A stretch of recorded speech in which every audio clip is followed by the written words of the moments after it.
Live music is the greatest thing in the world, and it's the thing that's brought me the most joy in life. The Astroworld tragedy was an absolute nightmare that's extremely rare, but it could theoretically happen anywhere where there's not a safe environment for fans. I've been front and center at hundreds of events, EDM raves, death metal gigs, punk rock DIY basement shows. I've done it all: crowd surfing, moshing, circle pitting, jumping off the stage.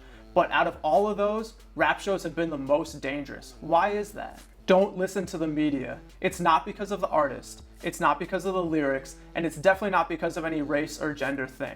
It's because the average age of the people in the crowd tends to be very young, and a lot of them are first timers who don't have the experience of going to shows before. So now I'm gonna tell you how you can rage and have a sick time at the show while also being safe and not fucking it up for other people. Because we're all in this pit together. First thing to do is learn this stance. Put your heels flat on the ground, not up on your tiptoes. Bend your knees a little bit and shift your weight to your butt and your hips. It's gonna be a lot harder to get pushed around or knocked over when you're in this position. You wanna have your elbows in and your hands out with your palms open. Because if you have your elbows out, you're gonna hit people in the face who are shorter than you. If someone's standing right up next to you and you headbang, your nose is gonna hit the back of their head. If you have a little bit of space, you can move your head right in front of you without hitting anybody else. Getting into this stance when you feel the crowd start to move helps to stop the momentum of the crush. Crowd crushes start to happen when people start leaning into each other. And people think, oh, well, someone's leaning into me, so I'll lean on to the next person, and so on and so forth. And it feels like a ride, I'm just going with the flow. But that's where the problems happen. All that energy from you leaning on the next person is building up, and eventually it's gonna get released on some person on the end.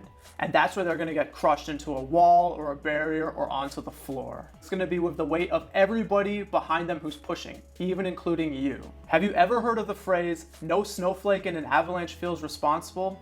Well, unfortunately, crowd crushes are avalanches of human beings. Even if the crowd is not crushing, there's still a few important tips that you should know to help make your experience the best it can be. If someone falls down, always stop what you're doing and help to pick them up. Also, always know that you can talk to venue security. That's their job, to come into the crowd and help people who need assistance. Stay hydrated. That means water.